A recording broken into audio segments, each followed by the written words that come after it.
Pour être un bon média buyer, il faut être bon en maths, avoir une capacité à apprendre plus vite que les autres, être un expert du marketing digital avec plusieurs années d'expérience. Si tu penses ça ou que tu as entendu ce genre d'informations quand tu as voulu te renseigner sur le métier, laisse-moi te dire que ta vision sur cette expertise va totalement changer après avoir vu cette vidéo. Alors oui, il y a des compétences à avoir pour être un expert de la publicité en ligne, mais je peux t'assurer que ces compétences restent accessibles à tout le monde avec du temps et un minimum d'implication pour se former à ce métier. Moi, c'est Romain, je suis média buyer depuis 4 ans et j'ai accompagné et géré la publicité d'une trentaine de marques. J'ai commencé le media buying en stage de fin d'études et j'ai commencé de zéro parce que c'est pas le genre de choses qu'on voit en cours. Je n'avais aucune expérience et je ne connaissais pas du tout le fonctionnement des plateformes publicitaires. Et pourtant, 3 semaines après le début de mon stage, je gérais déjà mon premier client dans l'agence de communication dans laquelle j'étais. Et 3 mois plus tard, je m'occupais des campagnes de 7 clients et investissais plusieurs dizaines de milliers d'euros sur Meta et Google Ads. Et aujourd'hui, je vis à 100% de mon activité de media buyer en freelance et je voyage entre l'Asie et l'Amérique latine tout en gagnant 10 000 euros par mois. Et le but de cette vidéo, c'est de te donner mon retour d'expérience le plus sincère sur les 5 compétences les plus importantes que j'ai développées à la fois sur le plan technique et humain. Des compétences que tu pourras développer sans aucun problème tant que tu es impliqué dans l'apprentissage de cette expertise qui est ultra demandée par les entreprises. D'ailleurs, si tu veux en savoir plus sur le media buying, n'hésite pas à t'abonner sur ma chaîne, je donne des conseils dans chacune de mes vidéos. Dans ce top 5 des compétences à adopter pour devenir média buyer, je suis obligé de débuter par celle qui est la plus importante à mes yeux, la maîtrise des fondamentaux du marketing. Les fondamentaux du marketing, c'est simplement comprendre à qui tu parles, ce que cette personne veut vraiment et comment lui donner une bonne raison d'acheter. C'est d'ailleurs une compétence très souvent négligée par les annonceurs, c'est-à-dire les entreprises qui font la publicité pour vendre un produit ou un service. Beaucoup d'e-commerçants pensent que mettre du budget en publicité suffit pour lancer une marque et faire pleuvoir les ventes. Alors laisse-moi te dire une chose très importante. La publicité n'est pas magique et le media buyer n'est pas magicien. Parce qu'en réalité, il ne s'agit pas simplement de vendre un produit ou un service, il s'agit de résoudre un vrai problème, d'assouvir un désir et de répondre à un besoin très précis. Et en tant que media buyer, ton rôle ne se limite pas à créer et gérer des campagnes publicitaires. Tu dois aussi conseiller tes clients, les aider à peaufiner leurs offres et à adapter leur discours. Sans ça, tu n'es pas un véritable partenaire de croissance, mais juste un exécutant qui se contente d'appuyer sur quelques boutons. C'est pour ça que tu dois comprendre les principes basiques du marketing comme à qui s'adresse la publicité, quel problème réel le produit ou le service résout et quelle est la proposition de valeur qui est mise en avant. En connaissant ça, tu seras beaucoup moins dépendant de la communication de ton client qui parfois ne sait pas vraiment ce qu'il fait. Tu pourras l'orienter grâce à ta bonne compréhension du marketing pour qu'il puisse avoir de meilleurs résultats et de ton côté, avoir l'assurance d'être payé tous les mois. Parce que si tu aides tes clients à obtenir de meilleurs résultats, forcément, ils ne voudront pas se séparer de toi. Pour te donner un exemple très concret de ma façon de travailler, je commence chaque collaboration par un document de cadrage. Ce document explique précisément ce que le client doit mettre en place avant même de lancer les moindres publicités. La première chose que je vérifie, c'est que le client connaît son persona, son client type, ses frustrations, ses attentes, ses blocages. Ensuite, je lui demande de m'expliquer très clairement quel problème réel son produit ou son service résout, quel besoin ou quel désir il vient satisfaire et comment cette promesse est mise en avant. Après ça, je m'assure qu'il est capable de fournir des publicités réellement adaptées à sa cible, pas juste des jolies pubs, mais des messages capables de parler à la bonne personne, au bon moment, avec les bons mots. Et enfin, je vérifie que tout est en place pour multiplier les points de contact avec la cible et faciliter le passage à l'achat. La deuxième compétence technique à adopter pour devenir media buyer, c'est la vision analytique. Et ici, je veux casser un mythe tout de suite. Il n'est pas nécessaire d'être fort en maths pour être un bon media buyer.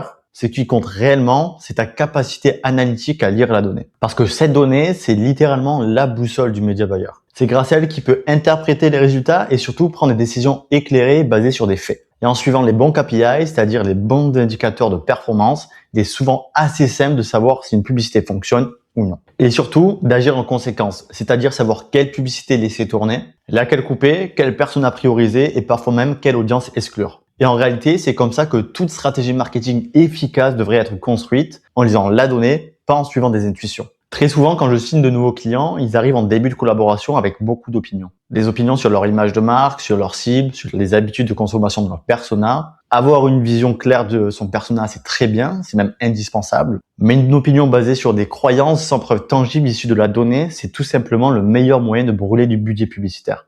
Il y a 3 ans de ça, j'ai accompagné un client qui vendait des chemises sur mesure pour hommes. Au début de la collaboration, j'ai très vite compris que le fondateur de la marque avait beaucoup d'opinions sur qui consommait ses produits. Je me souviens encore de son discours. Ses clients étaient des banquiers d'affaires et des cadres avec grande responsabilité. Ils n'avaient pas le temps d'être sur Facebook ou Instagram, donc mettre du budget sur Meta, c'est dépenser de l'argent bêtement. C'était clairement une opinion, et une opinion qui lui a fait perdre beaucoup d'argent sur plusieurs années. En analysant les chiffres, j'ai vu que les campagnes sur Meta cartonnaient et faisaient plus de chiffre d'affaires avec 30% du budget marketing que Google Ads qui en prenait 70. Alors un an plus tard, sans augmenter le budget publicitaire, simplement en rééquilibrant, avec 70% du budget sur Meta et 30% sur Google Ads, le client fait 40% de croissance. Même budget, même produit, même marché. La seule différence, on a arrêté de suivre ses croyances et on a décidé d'écouter la donnée.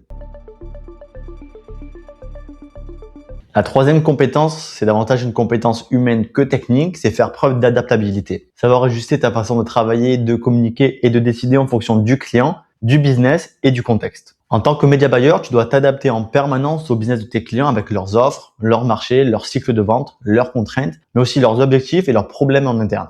Avec l'expérience, tu te rends compte que certaines problématiques reviennent souvent d'un business à un autre, mais dès que tu commences à gérer 6, 7 ou 8 clients différents sur des marchés qui n'ont parfois rien à voir entre eux, tu n'as simplement pas le choix de t'adapter. Et au-delà du business, il y a aussi le client lui-même.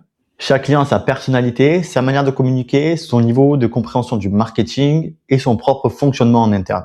Un média buyer qui applique la même méthode et le même discours à tout le monde finit très vite par se heurter à des blocages. Le client va vite comprendre que ta stratégie n'est pas personnalisée en fonction de son marché, ses objectifs et ses moyens en interne, ce qui va dégrader très rapidement la collaboration.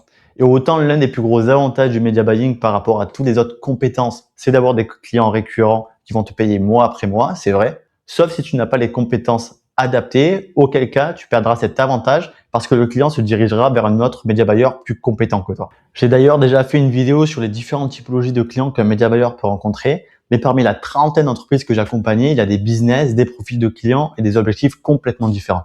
Au cours d'une même journée, je peux travailler sur la stratégie d'un infopreneur, échanger avec un créateur de SaaS, puis optimiser les campagnes d'un e-commerçant. Certaines dépensent 1500 € de publicité par mois, quand d'autres en dépensent 5000 au cours d'une seule journée. Alors forcément, je ne peux pas avoir la même vision, ni la même stratégie, ni la même manière d'optimiser les campagnes pour tout le monde.